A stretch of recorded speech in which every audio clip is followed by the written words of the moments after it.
Uzbekistan পাড়ি দিল নদিয়ার কৃষ্ণগঞ্জের মথুরাপুরের আম। বর্তমানে আন্তঃবাণিজ্যিক সম্পর্কে কখনো নদিয়ার লিচু পৌঁছে যাচ্ছে আফগানিস্তানে, কখনো আবার নদিয়ার কৃষ্ণগঞ্জের হিমসাগর আম চলে যাচ্ছে উজবেকিস্তানে। এলাকার এক স্থানীয় আম চাষী বিদ্যুৎ বিশ্বাস জানালেন, রিসার্চ এগ্রো বায়ো নামে কোম্পানি উজবেকিস্তানের একটি কোম্পানিকে এনেছিল নদিয়ার কৃষ্ণগঞ্জ পাঁচদিয়ার মথুরাপুরের এক আম বাগানে এসে তারা নির্দিষ্ট 10টি আমের গাছকে বায়ো পেস্টিসাইডস পদ্ধতিতে ফলনের দিকে নজর দেয়। তারা বলেছিল, আমের ফলন যেমনই হোক না কেন তারা সমস্ত আম নিয়ে যাবে। কোনো রকমভাবেই কীটনাশক ঔষধ আমের ফলনে ব্যবহার করা যাবে না। অনাবৃষ্টি এবং প্রখর দাবদাহে অন্যবারের তুলনায় এবারে আমের ফলন যথেষ্ট কম হলেও এই 10টি গাছে আমের মোটামুটি ভালোই ফলন হয়েছে। শুধু তাই নয়, আম চাষি আরও জানালেন, বাজার কেজি প্রতি 60 টাকা দরে বিক্রি হচ্ছে হিমসাগর আম। সেখানেই হিমসাগর আম ডাবল দাম দিয়ে তারা সমস্ত আম কিনে নিয়েছেন। অর্থাৎ কেজি প্রতি হিমসাগর আম 120 টাকা দামে তারা কিনে নিয়েছেন। একদিকে যেমন আম চাষিরা ডবল লাভের মুখ দেখছেন, তেমনই নদিয়ার আম বিদেশের মাটিতে বিদেশি মানুষদের রসনার তৃপ্তি এনেছে। আর এটি যথেষ্ট গর্বের বিষয় বলে মনে করছেন আম চাষিরা।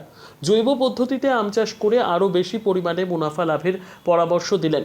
আম চাষিদের কাছে আরও সুখবরের বার্তা দিলেন উজবেকিস্তানের ব্যবসায়ীরা। আগামী বছর অনেক বাগানে এসে তারা এইভাবেই আম কিনবেন। বিদেশের মাটি আম রপ্তানি হওয়ায় খুশি আম চাষি সহ জেলার বিভিন্ন কৃষি আধিকারিকেরা। আমার নাম বিদ্যুৎ বিশ্বাস, মথুরাপুরে একজন আম চাষি।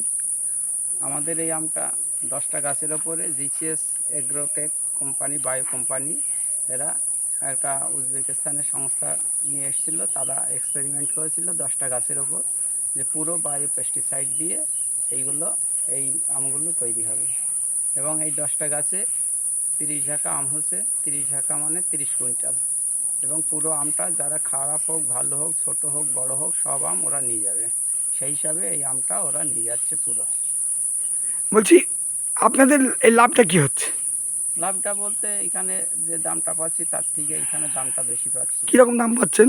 এখানে যেমন 60 টাকা 70 টাকা বিক্রি হচ্ছে, ওখানে ওরা 120 টাকা।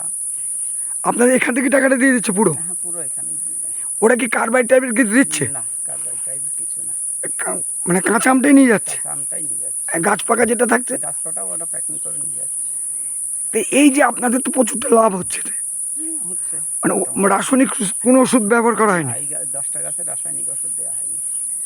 আর ফলন তো ভালো হয়েছে? খারাপ হয়নি মোটামুটি। অন্যবারের তুলনায় এবার তো ফলন কম, সেই হিসাবে ফলনটা ভালোই হয়েছে। এই যে আপনি একজন চাষি, নদিয়ার আম উজবেকিস্তানে যাচ্ছে, কেমন বলবেন? ভালো। নদীয়ার আম যাচ্ছে বিদেশে, আরও যাতে প্রচার হোক, আরও অন্য চাষিরা যাতে উৎসাহিত হয় এইটা দেখে।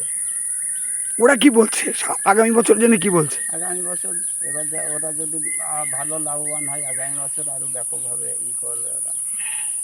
আপনার নাম? আমার নাম বিদ্যুৎ বিশ্বাস। আপনার কতটা খুশি? আমি প্রচণ্ড খুশি। এসে যাবে।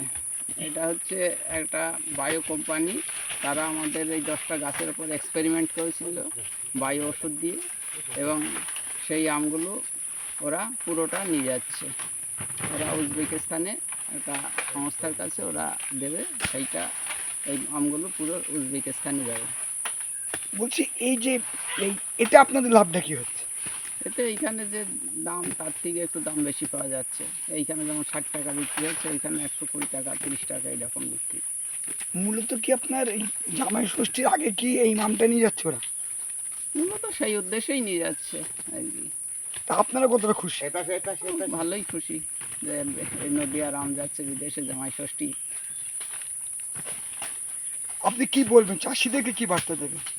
চাষিদের বার্তা দিব, বায়ু ওষুধ দিয়ে চাষ করলে পরে পরিবেশ দূষণ কম হবে এবং মানুষের শারীরিক দিক থেকে অসুস্থতাও একটু কম হবে, যেন খেয়ে এর কোনো সাইড এফেক্ট হবে না।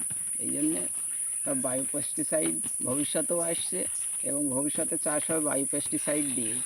এবং আমি আগে থেকেই আরম্ভ করেছি বায়ো পেস্টিসাইড, যাতে আমার দেখা দেখি আরও চাষিরা যাতে উৎসাহিত হয়। এতে কি সুফল পাচ্ছে চাষিরা? হ্যাঁ, মোটামুটি সুফল পাচ্ছে। আচ্ছা, আপনার এই 10টা গাছে মোটামুটি কীরকম পরিমাণ লাভ হলো? 10টা গাছে পরিমাণ মতো লাভ হলো বলতে, 10টা গাছে 30 ঝুড়ি আম হয়েছিল, 30 কুইন্টাল হবে।